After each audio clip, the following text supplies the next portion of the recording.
Halor ka jingyo i bakathan chate lammi ngi jongkari India kanthop ika jila Meghalaya bala itho kum ki jaka bahab apo ka seismic zone 5 nikita ki jaka kibla manki ujumai hakano kano kapor ka state disaster management authority but ka Meghalaya and district disaster management authority East Coast Hills district aka laipoi tarik naitung kala pelong ya ka workshop pasisngi naka benta ki khana school kum shibenta ban ai jingi kai bat pen snotho ki jingma ki jingmen sa bat ki lat jingeda bahak mat tam e ya kani ka sensitization workshop la pelong ha ka jinge trelang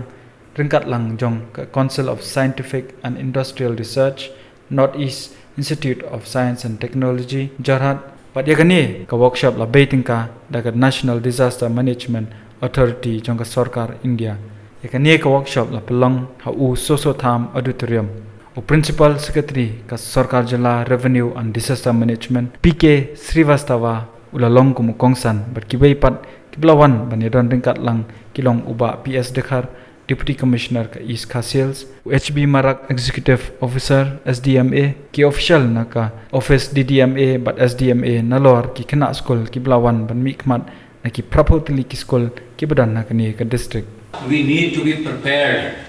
to reduce its impact should it ever happen. So we need not panic on what has happened in Nepal or what is our history in the state of Meghalaya in the northeast, but we need to be aware and we need to prepare for it so that we are able to mitigate, we are able to reduce its impact on us, on the society, on the people, on the state.